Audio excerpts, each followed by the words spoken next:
My name is Ariana Foster, and I'm 31 years old. My life has been one long lesson in being overlooked. Growing up as the older sister to Violet, I learned early that being the responsible one, the quiet one, meant I would never get the attention I wanted. Violet, my younger sister, was the shining star of our family. From the moment she was born, I became invisible. My parents, Pamela and Gerald, couldn't get enough of her. Everything she did was extraordinary. Every smile, every word, every accomplishment. Me? I was expected to be the mature one, the one who took care of things without asking for anything in return. When I excelled in school, they said, "Good job," and moved on. When Violet made honor roll, they threw her a party. When I got a scholarship to Ohio State, they didn't even visit me at college. But when Violet got into a mediocre community college, they celebrated like she had made it to Harvard. I remember the first time I realized that nothing I did would ever matter as much as Violet's achievements. I made varsity basketball in high school, but my parents couldn't come to the games because they had to attend Violet's cheerleading competitions. I won the regional robotics championship, but they missed the award ceremony to plan Violet's Sweet 16. "You're older, Ariana," my mother would say. "You need to be more understanding." But understanding what? That I would always come second? It became clear to me that I had to fend for myself. I got a job at Target when I was 15, saving every paycheck. I applied to colleges on my own. I didn't get help from my parents, and they didn't even care enough to ask about my future. They were too busy doting on Violet. But I didn't mind. I had learned to live without their approval. What choice did I have? I'll be honest, part of me hated them, but part of me still longed for their love, even though I knew it would never come. That's when I met Daniel. It was the first time I felt truly seen. Daniel and I met at a professional networking event downtown. He was a software developer at a tech startup, smart, funny, with a laugh that made me feel like everything was going to be okay. He had warm brown eyes that sparkled when he spoke, and a way of making even the most mundane topics feel interesting. I couldn't believe how effortlessly we connected. For once, it wasn't just about what I could do or what I was expected to be. With Daniel, I was enough. I could feel myself letting go of all the tension I'd carried for years. Maybe, just maybe, there was a place for me in this world outside of Violet's shadow. We started dating, and it was everything I had hoped for. Someone who valued me, who cared about my thoughts and feelings. It felt like I had finally found the love and acceptance I had always been searching for. After 2 years, Daniel proposed. It wasn't anything extravagant, just a simple picnic at Goodale Park, the place where we had our first date. It was perfect, more perfect than I ever imagined. My heart swelled with joy as he pulled out the ring and asked me to marry him. I called my parents the next day, excited to share the news. My voice trembled as I spoke, eager to hear their reaction. "That's nice, honey," my mother said, her voice distracted. "Oh, did you hear Violet got promoted to assistant manager at the boutique in Easton?" "Mom, I just got engaged," I said, trying to keep the frustration out of my voice. "Yes, that's wonderful, dear," she replied, her voice still absent. "When is Violet coming over? We want to celebrate her promotion." I couldn't believe what I was hearing. I had just shared one of the most important moments of my life, and my parents' response was to immediately turn the conversation to Violet. Daniel noticed the shift in me right away. He could see the hurt in my eyes. After we hung up, he pulled me close. "Your family sounds challenging," he said, carefully choosing his words. "That's one way of putting it," I said with a bitter laugh. "They barely ask me anything. Every conversation always goes back to Violet. Welcome to my life." His family, on the other hand, was a breath of fresh air. Patricia and William, Daniel's parents, welcomed me with open arms. They asked about my work, my interests, my opinions on everything from politics to pizza toppings. His sister Natalie became one of my closest friends within months. For the first time in my life, I felt like I mattered. I wasn't just the background character in someone else's story. I was the leading lady. But as much as I tried to ignore it, the contrast between Daniel's family and my own only highlighted how much I had been neglected by the people who should have been my biggest supporters. Every milestone, every achievement, and every important moment in my life was always secondary to Violet's. And I was done with it. I should have known, but I never expected it to be this bad. Daniel and I set the date for our wedding, June 15th. It was going to be a small affair, 80 guests at a rustic barn in Walnut Creek. We found the perfect venue with sprawling gardens, and I poured my heart into planning the day that would finally be mine. For the first time, I was excited about something that was entirely my own. But it wasn't long before my parents made their presence felt. Violet was pregnant. My mother called one evening, her voice bubbling with excitement. "Violet is expecting. We're so thrilled. Can you believe it?" She gushed, oblivious to the fact that I was sitting there holding my breath.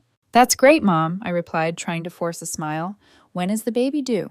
"She's due in July," my mother continued. "We're planning a baby shower in June. Can you help with the planning? We're thinking of a big celebration, maybe 100 people." My stomach dropped. I had already told them about my wedding on June 15th, more than once. I had even circled the date on their calendar.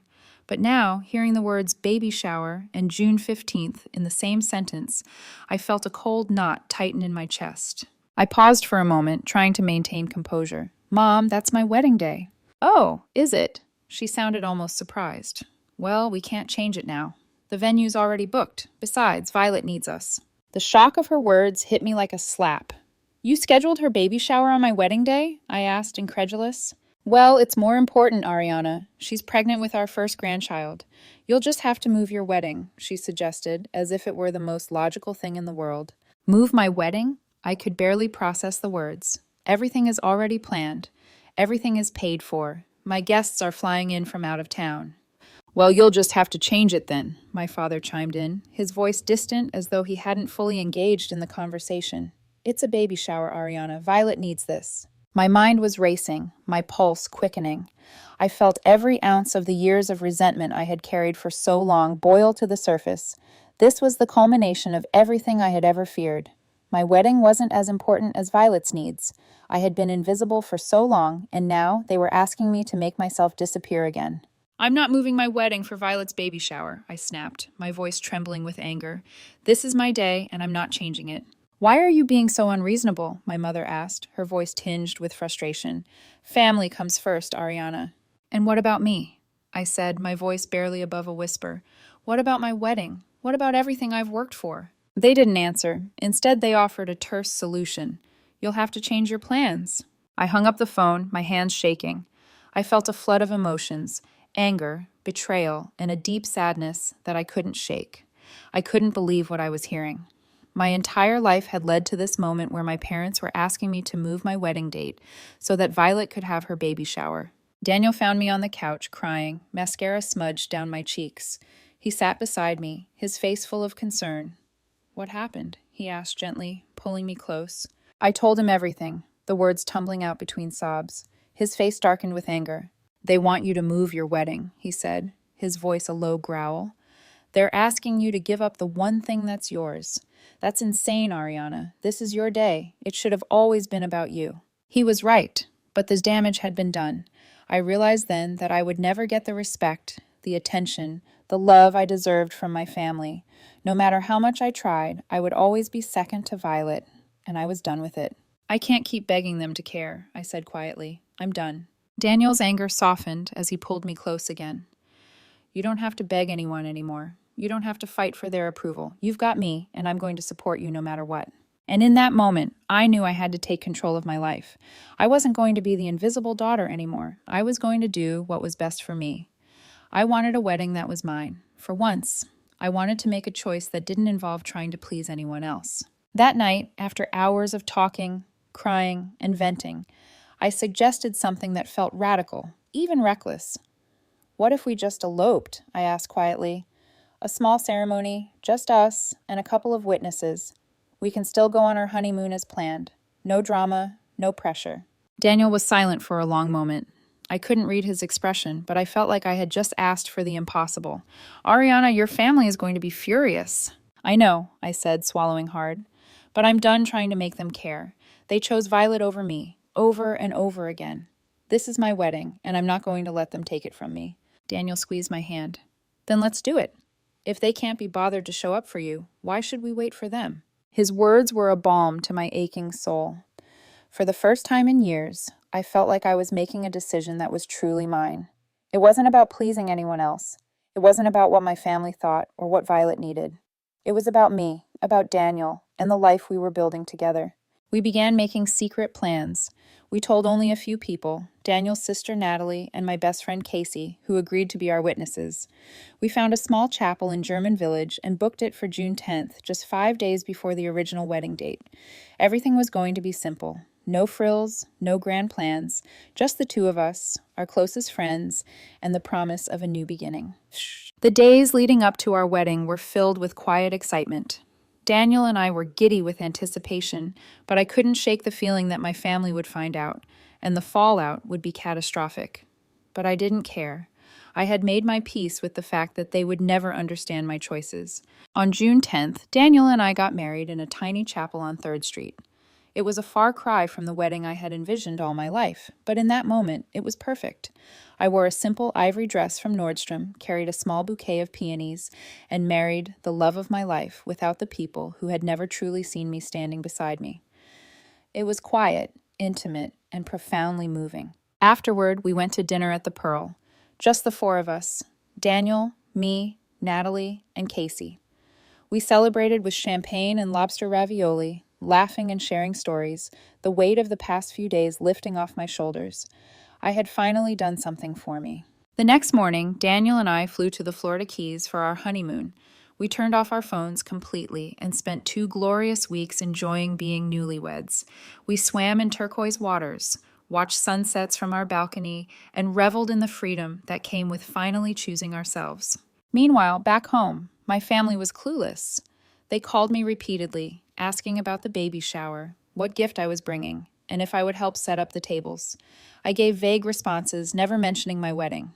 When the 15th arrived, I knew they would be waiting for me to show up at the barn with all my guests. Instead, they were left in the dark while Daniel and I made memories in paradise. It wasn't until we returned on June 28th that I turned my phone back on. The flood of missed calls and text messages was overwhelming. 300 missed messages, mostly from my parents. There were voicemails filled with confusion and frustration. Some relatives were angry. Others just wanted answers. But I wasn't interested in their demands anymore. I had made my choice. When I finally spoke to my mother, she sounded frantic. "Where were you?" she demanded. "Your wedding guests showed up. They were all there waiting. You just disappeared. We don't understand. Why didn't you tell us?" "I couldn't," I replied, my voice steady. "You chose Violet's baby shower over my wedding. I couldn't wait for you to care about me." My mother's voice wavered. "You eloped without telling us. How could you be so selfish?" "Selfish?" I repeated, my voice rising. "You scheduled Violet's baby shower on my wedding day. You made it clear that she comes first, so I made it easy for you." My father got on the phone. "We were looking forward to seeing you get married," he said, but there was no real remorse in his tone. "You should have told us." "No," I said firmly. "You had your chance. I'm done trying to get your approval. You made your choice when you prioritized Violet over me, and I'm done." I hung up, feeling a sense of finality wash over me. I had made my decision, and there was no going back. I was free. It wasn't enough that they hadn't been there for me. Now they wanted a chance to fix it. But it was too late. Months passed, and life with Daniel was everything I had ever dreamed of. We settled into our new life as a married couple, focusing on building a future together. We both worked hard, we laughed, we traveled, and most importantly, we loved each other deeply. Daniel's family embraced me as their own, and for the first time in my life, I felt like I was truly a part of something that didn't revolve around competing for attention. But then my parents reached out again. This time, it wasn't just a phone call. They sent a letter, an apology, or at least an attempt at one. It was filled with regret, with phrases like, "We didn't mean to hurt you," and "We should have been there for you." They acknowledged how they had failed me, even spoke of the favoritism they had shown Violet. For a moment, I almost believed it. Maybe this was the change I had always hoped for. Maybe they had finally realized the pain they had caused me. But then, as I read further, I saw it. The words weren't really an apology. They were a thinly veiled excuse. Words like, "We're sorry you were hurt," instead of "We are sorry we hurt you." It was more about their guilt than about truly understanding what I had gone through. It was the same pattern, the same narrative they had been playing for years. They hadn't really changed. They hadn't really understood what they had done to me. They still didn't get it. I felt the familiar resentment rise up in my chest. I knew this letter was their last attempt to fix things, but it was too little, too late. My parents had made their choices. They had spent my entire life putting Violet first. And now, after all the years of neglect, they expected me to just let them back into my life as if nothing had happened? I didn't think so. I put the letter down and thought about everything that had led me here. The missed games, the ignored achievements, the constant feeling of being invisible. It was all too much. And the worst part was, I had spent years trying to gain their love and approval. I had begged for their attention, for their affection, and all I had gotten in return was emptiness. I picked up my phone and called Daniel. They sent another letter, I told him, my voice thick with emotion. They apologized. They're asking for another chance. Daniel was quiet for a moment, processing my words. Ariana, you've given them chance after chance. They haven't changed, and they won't. You deserve so much more than that. I know, I said, feeling the tears welling up. But part of me wants to believe that they've finally understood. Part of me wants them to be the parents I've always needed. You don't need them anymore, Daniel said gently. You have me, and you have your own family now. You're building a life that's full of love and support. That's what matters. I felt a weight lift off my shoulders. Daniel was right. I didn't need my parents' approval anymore. I didn't need to beg them for the love they had never been willing to give. I had my own family now. The family that actually cared about me. The family that showed up, that made me feel valued. That night, I sat down and wrote my response. It was short, direct, and final. I appreciate the apology, but the relationship is beyond repair. Please stop contacting me. I wish you well, but I don't want a relationship with you. Respect that. I sealed the letter and sent it, feeling an unexpected sense of relief. The chapter with my parents was closed, and I wasn't going back. They had made their choices, and I had made mine. I wasn't going to let them hurt me again. The fallout from my decision was intense. My extended family, the ones who still spoke to my parents, took sides immediately. Some understood why I had done what I did and sent me supportive messages. Others, though, thought I was being petty, calling me selfish and vindictive. But I didn't care anymore. They weren't the ones who had been neglected for years. They weren't the ones who had always come second. I had made my peace, and I had a family who loved me unconditionally. That was all that mattered now. Sometimes, moving on isn't just about leaving the past behind. It's about building a future where the past no longer has power over you. Life without my parents wasn't as hard as I thought it would be. In fact, it felt like a weight had been lifted off my shoulders. I could breathe again, truly breathe, without the constant pressure of trying to gain their approval. For the first time, I was free to live on my own terms, to be who I truly was, without the shadow of my parents' expectations hanging over me.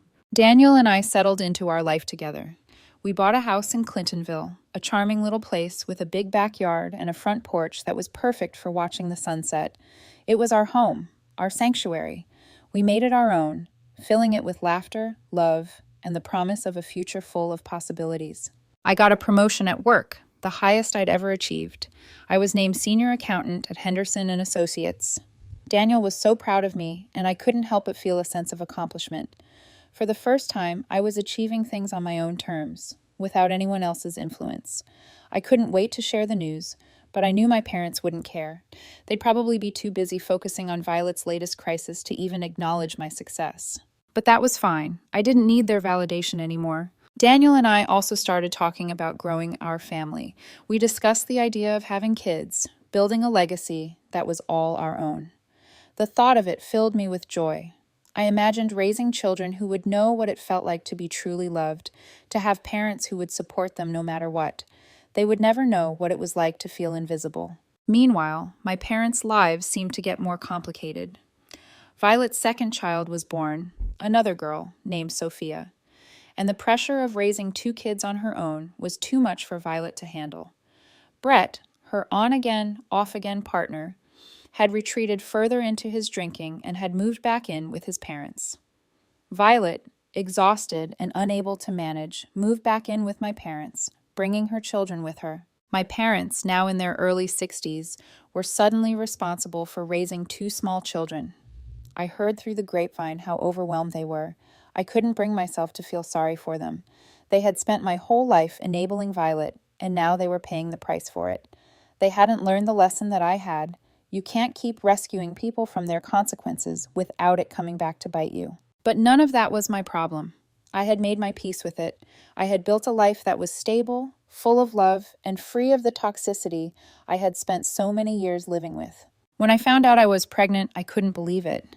Daniel and I had talked about it, but seeing those 2 pink lines still felt like a miracle. I was overjoyed, and so was Daniel. We shared the news with our friends and family, but I didn't tell my parents. I couldn't. They had made it clear, time and again, that they didn't deserve a place in my life, and that hadn't changed. I posted a pregnancy announcement on Facebook at 20 weeks, just a simple photo of baby shoes and a positive test. My parents saw it, of course. They called immediately, but I didn't answer. They left a voicemail, demanding to know why I hadn't told them. "This is our grandchild," my mother said, frantic. "Why wouldn't you tell us?" I listened to the message, but there was no sense of guilt, no desire to make amends. I wasn't going to let them back into my life. Not now, not after everything they had done. A few months later, my daughter Harper was born, healthy and perfect, with Daniel's brown eyes and my smile.